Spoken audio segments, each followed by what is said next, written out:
We help you with paid material if you want even more in-depth help, but we're just really trying to help people learn and use the software because we understand there can be challenges. Oh, good. We got some questions. Okay, where's the 91% come from Brad? That was just the standard decided by the Department of Ecology. I don't know exactly. I wasn't a part of that team, and probably when that standard was created, I was probably 5 years old or something. I'm just kidding. But yeah, they've decided on 91%. Jurisdictions in California who use similar bioretention facilities have decided on 92%. That's just what they've decided the water quality standard needs to be to properly filter the water. That's kind of a good question. I think I'll look into that and maybe send out an answer to that one.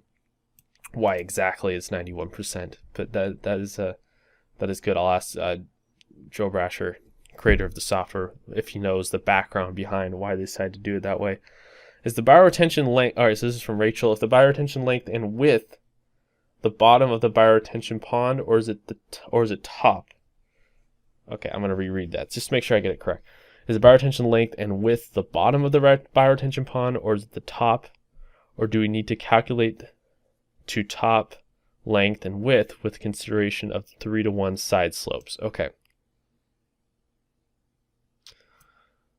So the length here is the bottom length of the facility. So right, so this is the bottom of the facility, the bottom of the bioretention. So if you want to think about it like this, right, we have our bioretention facility. It's slightly sloped, right, to create that, to create the movement of the water, right? And so this is the bottom length, and this is the bottom width, and then it has the side slopes coming out at a 3-to-1 ratio.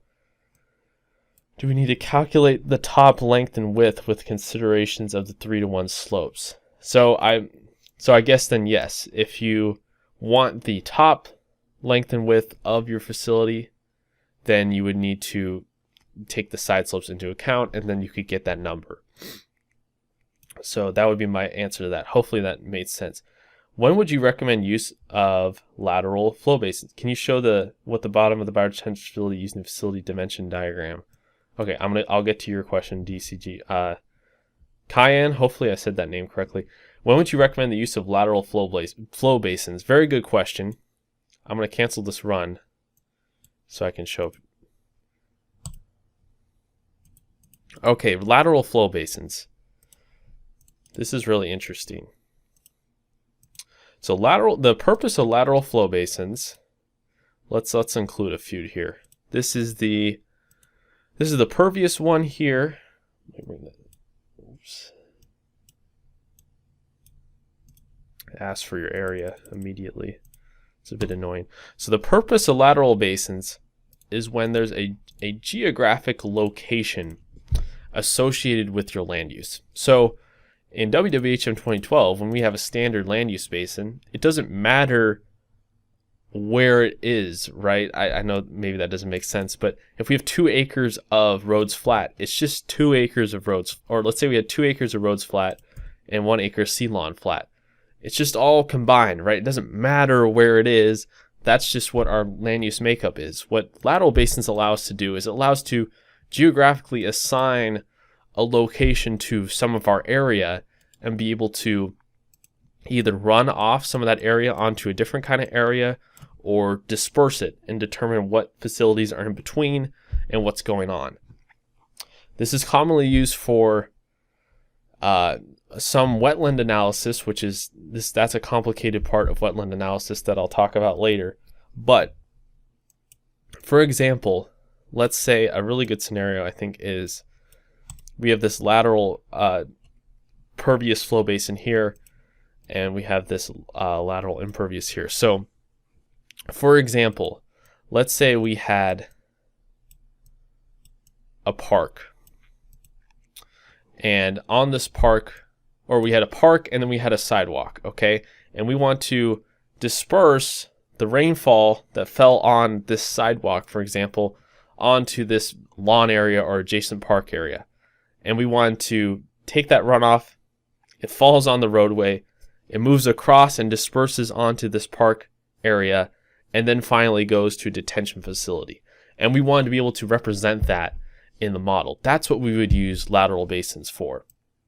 As opposed to, we have this one basin, it has 2 acres of area, and then it just goes to a detention facility. We can now represent that with lateral basins. So you could represent rainfall falling on this impervious facility, getting dispersed onto this, falling on this impervious facility, getting dispersed onto this pervious facility, and then going to our storage facility or whatever you have after that. I hope that made sense. That would be a situation where we'd use lateral basins, because now you can now represent that movement in the model. If you have any other questions about that, you can also email me. But that would be my best short explanation for using lateral basins. Can you show at the bottom of the bioretention facility using the facility dimension diagram? Yes. Let me put the. So this opens up here. So this is what the bioretention bottom width is. Okay, it's this right here. We have the underdrain, and then we have that effective total depth. This is what the side slopes look like, and then with the included freeboard. So this is what we are basing the bioretention measurements on, is this diagram right here. And you can see this is ecology, this is the thing. This is what we're using to determine that. So yes, if you wanted that, the top area occupied by that bioretention, then you need to take the side slopes into account, and then you could get that. But in terms of, for modeling purposes, we're interested in that bottom width and bottom elevation. Most of these facilities have some form of a dimension diagram that you can look at. Like here's the one for the pond, so you get an idea of what it looks like with reference to everything else. Okay, if you have follow-up questions, you can put follow-up questions in there. If you have any other questions, put it in there. Other than that, when would you click or unclick use simple bioretention? Okay, so I kind of explained that before, but basically what simple bioretention, so when it's unchecked, the model does an internal check for, I don't know 100% how to explain it, the programmers understand it, but it's doing a really complicated check for the saturations of the different soil layers and things like that. This situation occurs very, very rarely. I'm just going to say that, where this becomes a problem. And so for 99% of the time, you're going to want to check use simple bioretention, because it disables this complicated check internally that the model does, and allows you to run it much, much faster. And is mostly the way you're going to want to do it. I should send out an email to explain what the exact process is, but essentially the model does an internal check for if there's overflow, I think, between the different bioretention layers with relation to the saturation or something like that. And this check takes a really long time because it has to do it every time you run the modeling situation. And so most of the time, as I said, so most of the time you're going to want to check use simple bioretention. Hopefully that makes sense. Someone else is in the chat. They're about to ask a question here. If you're modeling a bioretention planter, would you just set the side slopes to 0 for a bioretention planter? Okay. I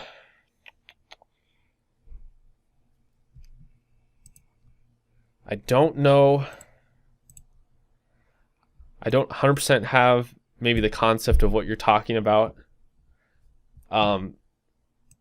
Email me that question, and then I'll ask our developers, and sometimes they have really good answers, but I don't have the great answer. I don't have as much experience with planters or something like that. So basically, are you saying that there's no depth then? Is that what you're saying? Because then there'd be no side slopes? I guess I don't completely understand. I'm sure it makes sense to others, but I don't completely get what's going on with that. So you can email me that question or explain it a little better. Okay, Skylar says, sometimes when using the program, I run the same input twice in a row and it gives different outputs. Any idea why that would be happening or how to fix it? So I would need your specific instance. So Skylar, if you have an instance where this happened in your project, please save that project and then send it to us, and then we will review it and we will figure out why that's happening. So, because I don't know what's in your project, so I can't say for certain, but what you'll want to do is save that project and then email us the WDM and the WHM file, describe what your problem was with the two different outputs, and then we will look into it. Because that's something we definitely want to track down and make sure is not happening. Okay. Any other follow-ups? Okay, he's got a diagram of the planter box here.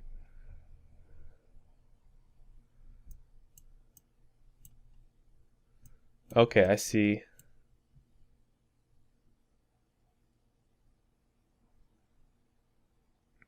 Right. So there's no side slopes.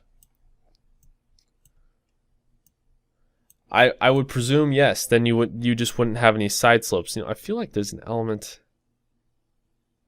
that maybe represents that, but I could be wrong. Yeah, for now I would say yes. I don't think you'd have any side slopes in them. I'm going to ask our developers though and make sure that's the correct answer, and just put your email in there. Oh, let's see. How do I get out of this? Close. There we go. DCG. Yeah, just here's my email.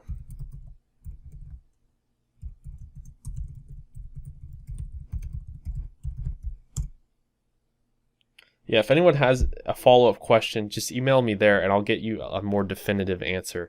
That would just be my answer off the top of my head, but I'm not 100% sure. I just don't want to mislead people with that. But it doesn't look like there are side slopes with that planter box, so maybe then you wouldn't use side slopes. I think maybe that might be the correct judgment there. Okay, thanks. Yeah, I know I didn't give maybe the best answer. I will ask. I do want to follow up on that though, and make sure that is correct. Okay. Anything else from anyone? And like I said, if you're having problems with the model, it's giving you weird results, WHM WDM file, email that to me, and then we will look at it, and we will, because like obviously we're not going to help you model your project, but if you're experiencing irregularities with the software, that is something we do want to resolve and get figured out and help you with, because we want to maintain the software the best that we can.